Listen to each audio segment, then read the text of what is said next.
The Diva Secret International. Good day everyone. Here we are again in our health forum. Kumusta po ang inyong mga kalusugan? Naririto po muli si Dr. Yves Ingreso. Okay, good morning po sa inyong lahat. At ngayon po dito lang po tayo sa ating health forum para po magbigay po ng kalagdagang kaalaman regarding po sa ating stem cell therapy. Ito po yung ating Diva stem cell na kung saan known na po sa buong mundo dahil po sa kanyang kagalingan sa lahat ng uri ng karamdaman.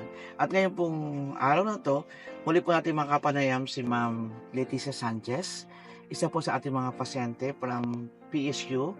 Siya po yung isang maganda natin na pasyente na ngayon po, siya po magkwento kung paano po nakatulong sa kanya ang Diva stem cell. Siya po dati last month ay merong karamdaman, ininidang karamdaman, at kung saan siya pa umiinom ng iba't ibang klase ng medisina. Ngayon po, ikikwento po ni Ma'am Sanchez kung paano po niya ginamit ang Diva stem cell at nakatulong po sa kanya.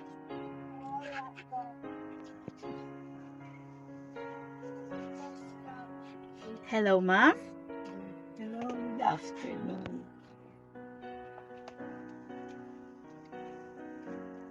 Nakatulong talaga sa akin ang stem cell ng malaki. Kasi dati, matagal na akong nagkakasakit dahil sa diabetes. At mabuti, kinumusta ako ni Jerlyn tungkol sa aking kalusugan dahil matagal na daw akong hindi nagpo-post ng aking mga plans. Ayun, sinabi ko sa kanya na 1 year na, more than a year na akong nagkakasakit, kaya hindi na ako nakakapag-alaga ng aking mga plans. So yun, sinabi niya na may i-recommenda siyang gamot sa akin, at ito nga yung stem cells. Nag-usap kami, nagkita kami sa Nara, chinek up ako ni Doc. And then after, bumili kami ng 8 boxes Yes, ng 8 ito, boxes. Diva Secret Stem Cells. At yun, after a week, naubos ko yung isang box. Naramdaman ko na maganda ang pakiramdam. Kasi lumakas ako dahil naging maganda ang kain ko. Kasi unang-una ang naramdaman ko yung sikmura ko, medyo masakit. Kaya hindi ako nakakain. Pero nung uminom ako ng stem cells, ayun, parang nawala yung sakit sa sikmura ko. Kaya medyo nakakakain na ako. Very good. Kaya lumakas ako.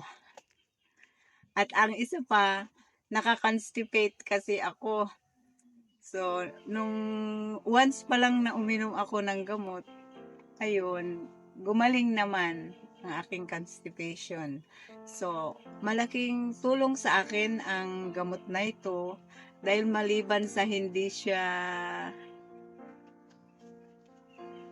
ng gamot na tinitik ko. Synthetic. Yung dating gamot ko na synthetic, parang nararamdaman ko kasi sumasakit yung kidneys ko. Pero ito, magaan sa katawan, maganda ang effect sa katawan. Noon natakot ako kasi siyempre hindi ko alam. Hindi pa alam. Pero nagsubok ako talaga, nagtry ako. Nagdasal ako sa Diyos na sana maging ligtas ako, at yun, naging ligtas naman hanggang ngayon. Kaya mamaya bibili kami ulit. Naubos ko na yung 8 boxes. 8 boxes. Ito, malakas na ako.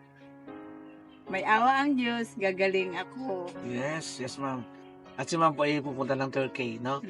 Sabi ko sa kanya, nung tinake niya po ito, nag-normal po lahat. Yung oxygen niya, umokay na. Yung kidney niya, medyo weak dati, umokay na rin po. Tapos sa ngayon po dun sa, di ba nagpa-check up po kayo, ma'am, no? Bumata po siya yung kanyang cell ng 19 years, no? Laki po nun. Nag-normalize po lahat. Dati, ma'am, ilan po yung iniinom mong maintenance? 5, 6 ba yan? Para sa blood pressure ko. High blood siya eh. Sa Hypertensive siya. umaga, din sa tanghali para sa puso, at saka para sa mga ugat, Ugat. sa mga nerves. Mm. Itatlo. Sa sugar mo. Sa sugar ko, 4. Sa yung hindi ka makadumi. Hindi, wala pa.